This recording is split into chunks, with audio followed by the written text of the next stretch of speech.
Welcome to our Tuesday live leadership chats. Today I'm talking about when to refer in coaching. I'm often asked that question in our coach training, when and how to make referrals. Coaches must be aware of the intersection between coaching and counselling or other medical interventions.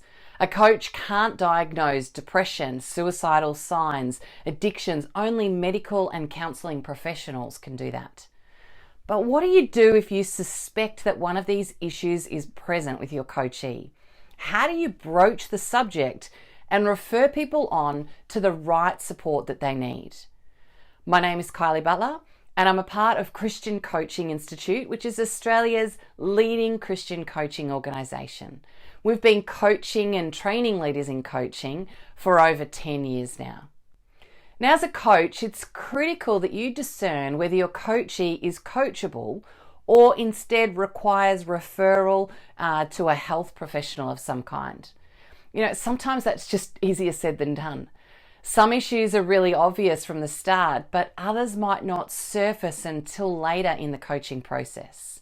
So how might you know it's the right time to suggest or make a referral?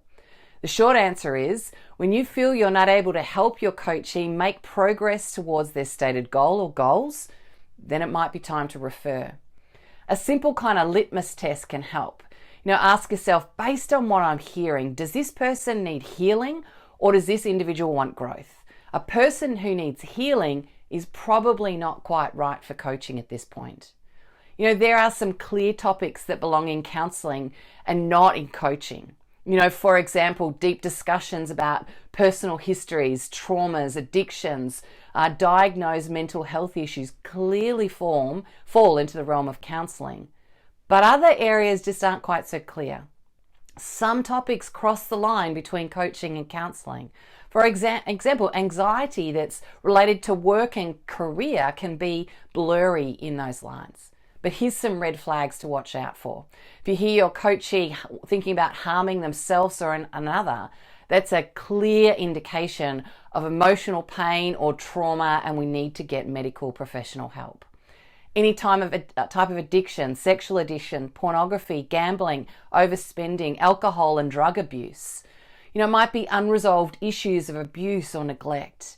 It might be serious mental health issues, including major depression, anxiety, complicated phobias, post-traumatic stress or obsessive compulsive behaviour. These all need quick and prompt referrals. However, there's some things that might be some yellow flags that you kind of proceed with caution. Past or present legal issues, custody battles, a recent death or a divorce, complicated grieving, all kind of these over-the-top stories. Coaching should result in behaviour change and forward progress. If progress stalls or mental health seems out of control, then a coach should suggest the idea of counselling and be prepared with a referral. Ultimately, the coach serves the needs of the coachee, but sometimes those needs require professionals that aren't us as coaches. So here's a way that you could broach the topic. To be able to say something like, hey, I'm curious. Have you ever thought about talking to a counsellor about this? Coaches are often quite positive when you hear this, and they can be open to the idea. However, I'm also prepared for people who might say, why? Do you think I'm crazy? Or something negative like that. To these people, I say something like, no, not that at all. It's kind of like going to your family doctor. They're really skilled and knowledgeable and can help you with things. But if you need a heart transplant, then probably you're going to want to go to a surgeon who's specialised in skills and knowledge. It's the same with coaches and counsellors. We share a lot of the same skills, but counsellors also have specialised training and tools that can better help and support people in certain situations.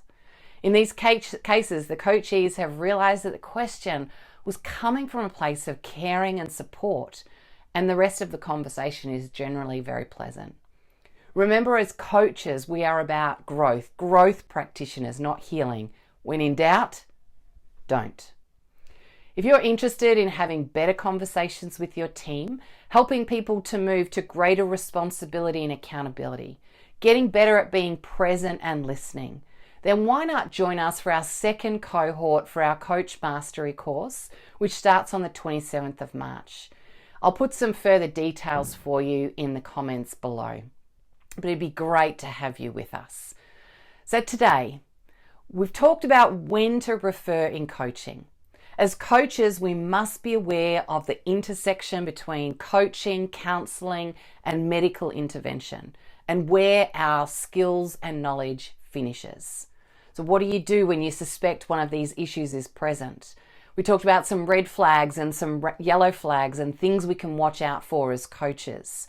We also talked about a way that you could broach that as a subject. It's been great to talk to you today and look forward to seeing you next Tuesday at 1 o'clock.